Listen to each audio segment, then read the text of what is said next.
আবৃত্তি করছি আমি কবিতাটি, রবীন্দ্রনাথ ঠাকুর। আমারই চেতনার রঙে পান্না হলো সবুজ, চুনি উঠল রাঙা হয়ে, আমি চোখ মেললুম আকাশে, জ্বলে উঠল আলো পূবে পশ্চিমে।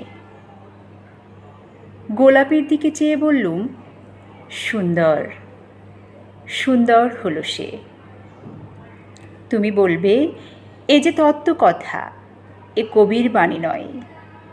আমি বলবো, এ সত্য, তাই এ কাব্য। এ আমার অহংকার, অহংকার সমস্ত মানুষের হয়ে। মানুষের অহংকার পটেই বিশ্বকর্মার বিশ্বশিল্প।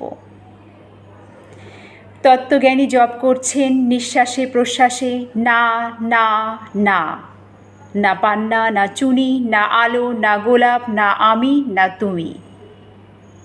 ওদিকে অসীম যিনি, তিনি স্বয়ং করেছেন সাধনা মানুষের সীমানায়, তাকেই বলে আমি। সেই আমির গহনে আলো আঁধারের ঘটল সঙ্গম, দেখা দিল রূপ, জেগে উঠল রস, না কখন ফুটে উঠে হলো হাঁ, মায়ার মন্ত্রে, রেখায় রঙে, সুখে দুঃখে। একে বলো না তত্ত্ব, আমার মন হয়েছে পুলকিত, বিশ্ব আমির রচনার আসরে, হাতে নিয়ে তীর তুলি, পাত্রে নিয়ে রং। পণ্ডিত বলছেন, বুড়ো চন্দ্রটা নিষ্ঠুর চতুর হাসি তার, মৃত্যুদূতের মতো গুঁড়ি মেরে আসছে সে পৃথিবীর পাঁজরের কাছে। একদিন দেবে চরম টান তার সাগরে পর্বতে, মর্তলোকে মহাকালের নূতন খাতায় পাতা জুড়ে নামবে একটা শূন্য, গিলে ফেলবে দিন রাতের জমা খরচ, মানুষের কীর্তি হারাবে অমরতার ভান, তার ইতিহাসে লেপে দেবে অনন্ত রাত্রির কালি।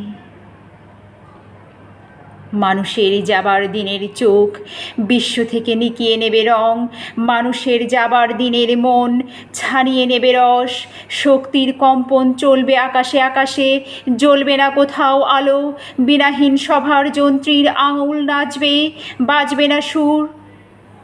সেদিন কবিত্বহীন বিধাতা একা রবেন বসে, নীলিমাহীন আকাশে ব্যক্তিত্ব হারা অস্তিত্বের গণিত তত্ত্ব নিয়ে। তখন বিরাট বিশ্বভুবনে, দূরে দূরান্তে, অনন্ত অসংখ্য লোকে লোকান্তরে এ বাণী ধ্বনিত হবে না কোনোখানেই, তুমি সুন্দর, আমি ভালোবাসি। বিধাতা কি আবার বসবেন সাধনা করতে যুগ যুগান্তর ধরে? প্রলয় সন্ধ্যায় জপ করবেন, কথা কও কথা কও, বলবেন, বলো তুমি সুন্দর, বলবেন, বলো আমি ভালোবাসি। ধন্যবাদ।